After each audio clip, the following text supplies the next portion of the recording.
right, here we are at CU Book Fest, and I am with Linda Sue Park, which is so very exciting. And would you tell us a little bit about yourself and your books? Okay, I have written more than 20 books now, and I'm very fortunate that I've been able to have books published sort of across the full age range. So I have picture books for very little readers, and I have all the way through books that I hope can be enjoyed by teens and adults. Absolutely. We're so excited to have you at this book festival. It's amazing to have such a talented and diverse writer at our festival. And as I was looking up some of your books before the festival and just seeing that range, I got very, very excited. And I read several of your books in different levels. I read one book of poetry. Yes. Tell me a little bit more about that. Well, Koreans have a traditional form of poetry called shijo.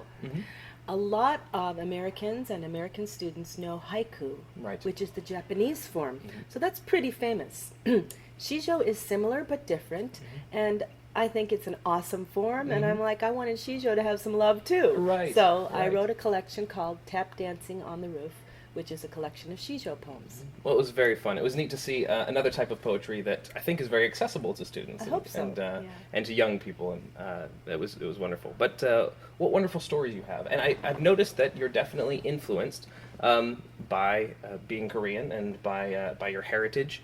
Tell me how your heritage has how your heritage has influenced you, and how that has played into some of your books. Well, my parents came over in the 1950s, so this was a very long time ago, and there was no such thing as diversity. There was, of course, but nobody talked about it, and Sure. nobody talked about multiculturalism. And if you were an immigrant family, the goal was to assimilate as fast as possible and become more American than the Americans if you could. So I grew up learning American history and American social studies and American literature, and I knew a lot about Korean culture because of my family. There was a lot of Korean culture alive in our home, but I knew almost nothing about Korean history or, Korea as a country. So when I became an adult and had children of my own, I was I was sort of thinking, if they ever ask me about Korea, obviously because the way I look, I won't know very much to tell them. So I went to the library and I started reading up about Korea, and I learned that, like every place in the world, it has wonderful stories. And that put me on the road to wanting to share those stories, and that's how my books of Korean historical fiction and Korean culture came about. So I was very happy to begin my career that way, and I'm thrilled that many readers have enjoyed the books, no matter what their own background is. But also pleased that I have written books about many other subjects and in many other settings as well. Absolutely. I love that idea that you're wanting to tell your own history, and your own story becomes sort of a road into telling so many types of That's stories. right, And yeah. I'm so thankful that you did, because you have so many wonderful stories for all of us. I read Archer's Quest, which is very much that, a boy who doesn't know his history, and exactly right. and then that it becomes so very alive to him, and Yeah. I love that, and Oh, and great. I'm sharing it with my nephews now and my own children, and so they enjoy it as well. Awesome. But your newest book, Wing and Claw, Forest of Wonders, would you tell us a little bit about that? Yes, I'm very excited about this. Wing and Claw is going to be the name of the series. It's Okay. going to be 3 books, a trilogy. The Wonderful. first book, Forest of Wonders. This is set in a pre-technology world, and the main character, a boy named Rafa, is growing up in a family of apothecaries. Ooh. So these are like the old school pharmacists. If you got sick or hurt, you would go to them and they would try to come up with some kind of formula or combination of herbs and roots and berries that would make you better. Well, Rafa is learning his family's trade, and he loves to experiment. He accidentally creates a formula that enables animals to talk. Ooh. So that's the sort of summary that I hope will draw in fantasy lovers and animal lovers. But what I tried to do with this story was to give it a little bit more meat.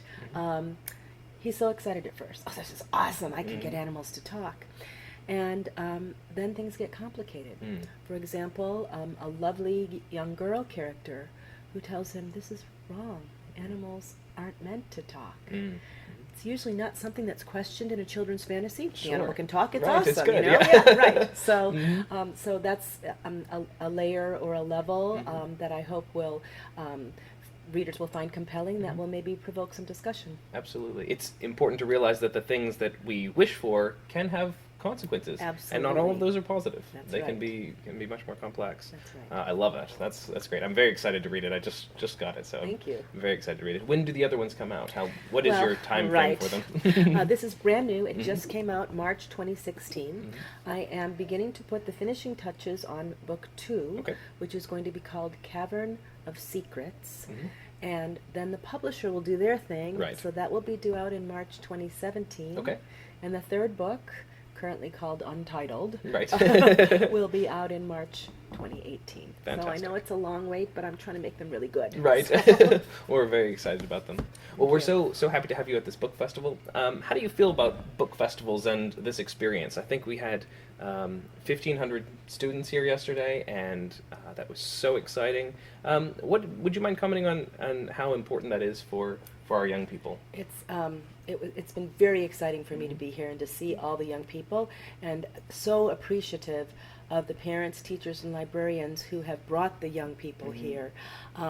We live in a digital age, but there's incredible evidence that reading books is so important for the development of the brain in young people. And so anybody who does anything to encourage young people to, give them books, to talk books about, I am always just so grateful. And this is a perfect example of that. The kids have been so excited.